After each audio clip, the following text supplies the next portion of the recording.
Vous êtes-vous déjà retrouvé face à quelqu'un qui cherche délibérément à vous provoquer? À vous faire perdre votre calme? Cette situation, on l'a tous vécue. Une remarque blessante, un ton agressif, une critique non méritée. Et tout à coup, c'est comme si une étincelle s'allumait en vous, prête à exploser. Mais imaginez un instant que vous puissiez rester imperturbable, que rien ne puisse vous déstabiliser. Que vous puissiez accueillir ces provocations avec une sorte de calme intérieur, presque inébranlable. Comment serait votre vie? Quel poids cela vous enlèverait-il? Rester calme face à la provocation, ce n'est pas une faiblesse, ni un signe de passivité. C'est une véritable force. Une maîtrise de soi qui demande de la conscience, de la discipline, et surtout une profonde connaissance de soi. C'est ce que nous allons explorer ensemble. Dans ce guide, je vais vous montrer comment, pas à pas, vous pouvez apprendre à ne plus réagir impulsivement, à garder votre sang-froid, et à transformer ces moments difficiles en véritables opportunités de croissance personnelle. Vous découvrirez pourquoi comprendre vos propres déclencheurs est la première étape. Comment le contrôle de la respiration peut être votre meilleur allié. Pourquoi l'attitude intérieure, cette force tranquille, est votre véritable bouclier. Et surtout, comment cette maîtrise, quand elle est bien ancrée, vous rendra presque invincible face aux tempêtes émotionnelles des autres. Alors, préparez-vous à changer votre regard, à changer vos habitudes. Car rester imperturbable, c'est avant tout un chemin, une pratique quotidienne. Un art que vous pouvez maîtriser pour reprendre la pleine responsabilité de votre paix intérieure. Commençons ce voyage ensemble. 1. Comprendre ses propres déclencheurs. Avant toute chose, pour rester imperturbable face aux provocations, il faut commencer par une étape essentielle, se connaître soi-même. Cela peut paraître évident, mais souvent, nous réagissons sans même comprendre pourquoi. Et la clé pour changer cela, c'est d'identifier ce qui, en nous, fait que nous réagissons si fortement. Vous avez sûrement remarqué que certaines provocations vous touchent plus que d'autres. Une remarque anodine pour certains peut devenir une véritable blessure pour vous. Mais pourquoi? Ce n'est pas seulement la provocation elle-même qui déclenche cette réaction, c'est souvent ce qu'elle fait remonter en vous. Cela peut être une peur enfouie, une insécurité, un souvenir douloureux ou même un sentiment d'injustice. Par exemple, si quelqu'un vous critique au travail, cela peut réveiller une peur d'être rejeté ou un doute sur vos compétences. Ou bien, si une personne vous parle sur un ton condescendant, cela peut faire ressurgir un vieux complexe d'infériorité. C'est pourquoi, la première étape est d'apprendre à repérer ces déclencheurs personnels. Prenez un moment chaque fois que vous sentez la colère monter ou l'agacement vous gagner, et posez-vous cette question. Qu'est-ce qui, chez moi, réagit si fort? Est-ce une certaine peur? Une blessure du passé? Une attente non satisfaite? Observez vos émotions et vos pensées à ce moment-là. Est-ce que vous vous sentez blessé, menacé, ou peut-être injustement traité? Parfois, cette prise de conscience suffit déjà à calmer la tempête intérieure, car on ne lutte plus contre quelque chose d'opaque, mais contre un ennemi que l'on connaît. Mais attention, ce travail demande de la patience. Ce n'est pas toujours facile d'admettre ce qui nous fait réagir, surtout si ce sont des parts sensibles, des failles que nous préférerions ignorer. Pourtant, c'est un pas indispensable vers la maîtrise de soi. Au fur et à mesure que vous comprendrez mieux ces déclencheurs, vous pourrez commencer à changer votre rapport à eux. Au lieu de subir ces émotions, vous apprendrez à les accueillir, à les observer sans jugement et à les désamorcer avant qu'elles ne prennent le dessus. Imaginez un instant que chaque fois que quelqu'un vous provoque, vous sachiez exactement pourquoi vous êtes tenté de réagir. Cette simple compréhension vous donne un pouvoir immense, celui de choisir votre réponse au lieu de réagir automatiquement. C'est ainsi que vous commencerez à construire cette paix intérieure qui vous rendra progressivement imperturbable. Et ce chemin, même s'il est parfois difficile, est aussi une source incroyable de liberté et de confiance en vous. Alors, prenez le temps d'apprendre à vous connaître, à écouter ce qui se passe en vous. Ce sera la première pierre sur laquelle reposera toute votre force face aux provocations extérieures. 2. Maîtriser sa respiration pour garder le calme. Une fois que vous avez commencé à comprendre vos déclencheurs, la prochaine étape pour rester imperturbable face aux provocations est d'apprendre à gérer votre corps, et plus particulièrement votre respiration. Car le corps est souvent le premier à réagir avant même que votre esprit ait eu le temps de réfléchir. Quand quelqu'un vous provoque, vous pouvez sentir votre cœur s'accélérer, vos muscles se tendre, votre souffle devenir court. C'est votre corps qui se prépare à réagir, parfois pour fuir, parfois pour attaquer. Si vous laissez ces réactions s'installer sans contrôle, elles vont amplifier vos émotions jusqu'à vous faire perdre votre calme. Mais, bonne nouvelle, vous pouvez reprendre le contrôle simplement en maîtrisant votre respiration. La respiration est un outil puissant, accessible à tout moment, même au milieu d'une situation tendue. En ralentissant votre souffle, en inspirant profondément et en expirant lentement, vous envoyez un signal à votre cerveau. Tout va bien, pas de danger immédiat. Ce simple geste agit comme un bouton pause sur la tempête intérieure qui monte. Il aide à réduire le stress, à diminuer la tension dans votre corps et à faire baisser la fréquence cardiaque. Mais comment pratiquer cela concrètement? Voici une méthode simple à essayer. Commencez par inspirer lentement par le nez, en comptant jusqu'à 4. Puis retenez votre souffle pendant 2 secondes. Ensuite, expirez doucement par la bouche en comptant jusqu'à 6. Répétez ce cycle plusieurs fois, jusqu'à ce que vous sentiez votre corps se détendre. Faites-le discrètement si besoin, même en pleine discussion. Peu importe ce que pense l'autre, c'est votre paix intérieure qui prime. Avec l'habitude, cette respiration contrôlée devient presque automatique. Dès que vous sentez la colère ou l'agacement monter, votre corps sait quoi faire pour vous ramener au calme. Ce n'est pas seulement une technique physique. C'est un acte de volonté. Vous choisissez de ne pas laisser vos émotions vous submerger, vous décidez de reprendre le contrôle. Et plus vous pratiquez, plus vous gagnez en confiance. Vous devenez maître de votre état intérieur, même quand la provocation est forte. Alors, n'attendez pas d'être en crise pour essayer. Intégrez cette respiration dans votre quotidien, dans des moments calmes, pour qu'elle devienne un réflexe naturel. Ce simple exercice est une véritable clé pour bâtir votre imperturbabilité. Une clé que vous portez en vous, toujours disponible, à portée de souffle. Dans la suite, nous verrons comment accompagner cette maîtrise corporelle par une attitude intérieure forte, capable de faire face sans faiblir aux provocations. 3. Cultivez une attitude intérieure de force et de sérénité. Maintenant que vous avez commencé à identifier vos déclencheurs et que vous savez comment utiliser votre respiration pour calmer votre corps, il est temps de vous intéresser à ce qui se passe à l'intérieur de vous, à cette attitude intérieure qui fait toute la différence. Car rester imperturbable, ce n'est pas seulement une question de technique. C'est une question d'état d'esprit. C'est la manière dont vous regardez la situation, les autres, et surtout vous-même. Imaginez que face à une provocation, vous puissiez garder ce calme profond, cette sérénité tranquille qui vient de votre confiance en vous, de votre connaissance de vos valeurs, de ce qui est vraiment important pour vous. Cette force intérieure, c'est un bouclier invisible. Elle ne vient pas de la colère ou de la réaction impulsive, mais d'une conscience posée et solide. Elle s'appuie sur l'acceptation de ce que vous ne pouvez pas contrôler, les paroles et les actes des autres. Vous n'avez pas besoin de changer ce que les autres font ou disent.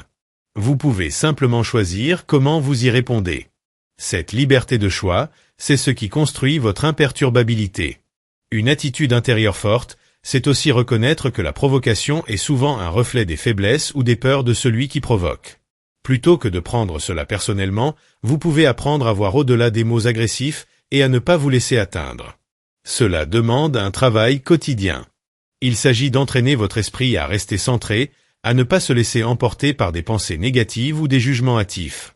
Une méthode utile est de se répéter intérieurement des phrases apaisantes, comme « Je choisis la paix, cette situation ne me définit pas » ou « Je reste maître de moi-même ». Petit à petit, ces affirmations deviennent une seconde nature. Elles renforcent votre résistance intérieure comme un entraînement mental. En développant cette attitude, vous ne devenez pas insensible ou froid. Au contraire, vous gagnez en maîtrise, en présence et en bienveillance, y compris envers vous-même. Vous apprenez à accueillir vos émotions sans les laisser vous dominer et à répondre avec calme, même quand l'autre cherche à vous déstabiliser. C'est une force tranquille qui attire le respect, désamorce les conflits et vous permet de rester en paix, quoi qu'il arrive. Dans la partie suivante, nous verrons comment mettre en pratique cette attitude intérieure grâce à des techniques concrètes de communication et de gestion des situations conflictuelles. 4. Adoptez des techniques de communication efficaces pour désamorcer la provocation. Vous avez maintenant en main les bases pour garder votre calme intérieur, la connaissance de vos déclencheurs, la maîtrise de votre respiration et cette attitude sereine et forte qui vous protège. Mais il ne suffit pas d'être calme pour rester imperturbable face à la provocation. Il faut aussi savoir communiquer avec intelligence. Parce que souvent, Une bonne parole au bon moment peut désamorcer une situation avant qu'elle ne dégénère. Premièrement, écoutez vraiment ce que l'autre essaie de dire, même si son ton ou ses mots sont blessants. Derrière la provocation, il y a souvent une émotion, une peur ou une insécurité. En prêtant attention à cela, vous montrez que vous êtes à l'écoute et cela peut déjà calmer les tensions. Ensuite, répondez de manière posée, sans hausser la voix ni attaquer. Par exemple, au lieu de riposter avec colère, vous pouvez dire calmement « Je comprends que tu sois en colère, mais parlons-en tranquillement ». Ce simple changement de ton crée un espace de dialogue plutôt que de conflit. Utilisez des phrases en « je » pour exprimer votre ressenti sans accuser. « Je me sens blessé quand tu dis cela » plutôt que « tu es méchant ». Cela évite de mettre l'autre sur la défensive et favorise une communication plus constructive. Parfois, il est aussi utile de poser une question comme « Peux-tu m'expliquer ce que tu ressens vraiment ?» Cela invite l'autre à s'exprimer autrement et à réfléchir à ses paroles. Si la provocation persiste, ne rentrez pas dans le jeu. Restez calme, répétez vos phrases apaisantes et si nécessaire, prenez du recul. Vous pouvez dire poliment que vous préférez discuter plus tard quand tout sera plus calme. Ces techniques demandent de la pratique, mais elles sont puissantes. Elles transforment la confrontation en opportunité de compréhension et vous aident à garder votre équilibre. N'oubliez jamais, votre calme et votre façon de répondre influencent fortement la tournure de la situation. Vous avez le pouvoir de choisir la paix plutôt que la discorde. Dans la prochaine partie, nous approfondirons comment développer une résilience émotionnelle qui vous protégera durablement contre les provocations. 5. Développer une résilience émotionnelle durable. Vous avez maintenant acquis plusieurs outils puissants. Vous connaissez mieux vos déclencheurs, vous maîtrisez votre respiration pour calmer votre corps, vous cultivez une attitude intérieure forte et vous savez comment communiquer pour désamorcer les tensions. Cependant, pour rester imperturbable face aux provocations, il faut aller encore plus loin.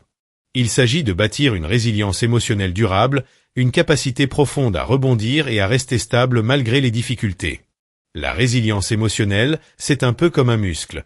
Plus vous l'entraînez, plus elle devient solide.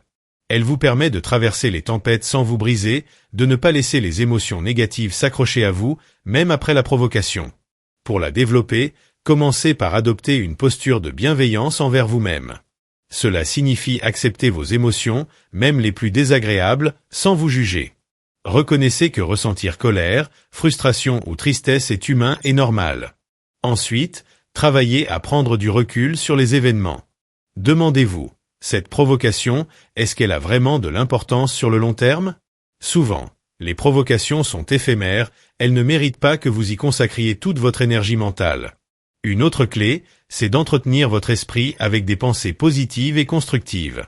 Cela ne veut pas dire ignorer la réalité, mais choisir de focaliser votre attention sur ce qui nourrit votre paix intérieure, vos réussites, vos valeurs, vos relations sincères. La pratique régulière de la méditation ou de la pleine conscience est aussi un excellent moyen de renforcer votre résilience. En apprenant à observer vos pensées sans vous y attacher, vous gagnez en distance émotionnelle et en clarté d'esprit. Enfin, n'hésitez pas à vous entourer de personnes bienveillantes qui vous soutiennent et vous encouragent. Le partage et l'écoute renforcent votre équilibre intérieur. Avec le temps, cette résilience devient une seconde nature. Vous vous sentez moins vulnérable face aux provocations, vous ne les prenez plus personnellement et vous récupérez rapidement votre calme et votre confiance. Vous n'êtes plus une simple cible, mais un roc solide qui résiste aux tempêtes extérieures. Cette force intérieure vous accompagne au quotidien, vous rend plus libre et plus serein. Dans la prochaine partie, nous verrons comment intégrer tout cela dans votre vie quotidienne pour que cette imperturbabilité devienne votre mode de vie. 6. Intégrer l'imperturbabilité dans votre quotidien. Vous avez maintenant en main un ensemble complet d'outils et de pratiques pour rester imperturbable face aux provocations. Maîtrise des déclencheurs, respiration apaisante, attitude intérieure forte, communication efficace et résilience émotionnelle. Mais comment faire pour que tout cela ne reste pas qu'un savoir théorique et qu'il devienne une réalité concrète? Dans votre vie de tous les jours, la clé, c'est la pratique régulière. L'imperturbabilité n'est pas un état instantané, mais un chemin à parcourir pas à pas. Commencez par vous fixer de petits objectifs quotidiens. Par exemple, chaque jour, prenez un moment pour pratiquer la respiration profonde. Ou engagez-vous à répondre calmement la prochaine fois que quelqu'un vous cherche des noises, même si ce n'est pas facile. Créez des routines simples qui nourrissent votre calme. Une méditation matinale, un journal où vous notez vos ressentis, ou une courte promenade en pleine conscience. Il est aussi important de vous rappeler vos valeurs et ce que vous souhaitez incarner. Chaque fois qu'une provocation surgit, posez-vous la question: comment puis-je rester fidèle à moi-même dans cette situation? Cela vous recentre et vous donne une direction claire. Acceptez que des moments de faiblesse surviennent parfois. Ce n'est pas un échec, mais une occasion d'apprendre et de grandir. L'essentiel est de ne pas abandonner, de continuer à vous relever et à progresser. Par ailleurs, n'hésitez pas à revoir régulièrement vos progrès. Prenez le temps de vous féliciter pour chaque pas accompli, même les plus petits. Cela renforce votre motivation et votre confiance. Enfin, gardez en tête que cette imperturbabilité est une forme de liberté. Elle vous permet de vivre avec plus de sérénité, d'éviter des conflits inutiles et de garder votre énergie pour ce qui compte vraiment. En intégrant ces pratiques dans votre quotidien, vous bâtissez une vie où la paix intérieure devient votre allié constante, où la provocation n'est plus une menace, mais un simple événement parmi d'autres. Dans la dernière partie, nous aborderons quelques conseils avancés pour continuer à progresser et approfondir cette qualité d'imperturbabilité. 7 conseils avancés pour approfondir et maintenir votre imperturbabilité. Vous avez parcouru un chemin riche et profond, avec des outils puissants pour rester imperturbable face aux provocations. Mais cette quête ne s'arrête pas là. Pour que cette qualité devienne un véritable art de vivre, il est utile d'adopter quelques conseils avancés. Premièrement, continuez à cultiver l'auto-observation. Prenez régulièrement du temps pour faire le point sur vos réactions, vos progrès, mais aussi sur ce qui vous déstabilise encore. Cette conscience fine vous permet d'ajuster vos stratégies et d'affiner votre maîtrise. Deuxièmement, développez votre empathie sans perdre votre centre. Comprendre les autres, leurs motivations et leurs peurs, vous aidera à rester calme et à ne pas vous laisser emporter par des provocations.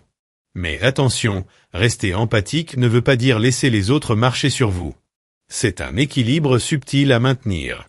Troisièmement, cultivez la patience. L'imperturbabilité ne s'acquiert pas en un jour.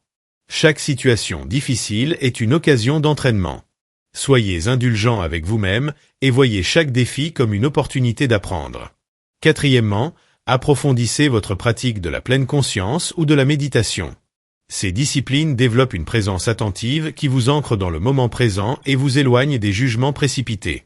Cinquièmement, entourez-vous de personnes qui partagent vos valeurs ou qui vous inspirent. Le soutien d'une communauté ou d'un mentor peut renforcer votre engagement et vous apporter des perspectives nouvelles. Enfin, rappelez-vous que l'imperturbabilité est une force qui vous sert autant dans les conflits que dans votre bien-être personnel. Elle vous permet de vivre avec plus de sérénité, d'authenticité et de liberté. En cultivant ces habitudes avancées, vous transformez non seulement votre façon de réagir aux provocations, mais aussi votre regard sur la vie elle-même. Votre calme intérieur devient alors une source d'énergie, d'inspiration et de paix durable. Vous devenez un exemple, non pas par la force, mais par la maîtrise douce et profonde de vous-même.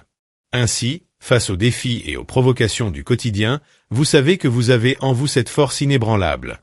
Vous êtes prêts, à avancer avec confiance, sérénité et une imperturbabilité qui rayonne autour de vous. Merci d'avoir suivi ce chemin avec moi. Que cette force vous accompagne chaque jour. Conclusion. Vous avez désormais entre vos mains toutes les clés pour rester imperturbable face aux provocations. De la connaissance de vous-même à la maîtrise de vos émotions, en passant par une communication efficace et une résilience profonde, vous êtes prêts, à faire face à toute situation avec calme et assurance. Rappelez-vous que cette imperturbabilité est un chemin, une pratique quotidienne qui se construit pas à pas. Ne soyez pas trop dur avec vous-même et célébrez chaque progrès, même les plus petits. Adoptez ces outils dans votre vie et vous verrez que les provocations perdront peu à peu leur pouvoir sur vous. Vous gagnerez en paix intérieure, en confiance et en liberté. Cette force tranquille est un véritable cadeau que vous vous faites et qui rayonne autour de vous, inspirant aussi les autres à cultiver leur propre calme. Merci d'avoir consacré ce temps à votre transformation. Abonnez-vous pour continuer à explorer ensemble des clés pour une vie plus sereine et épanouie. Prenez soin de vous et souvenez-vous, votre calme est votre plus grande force.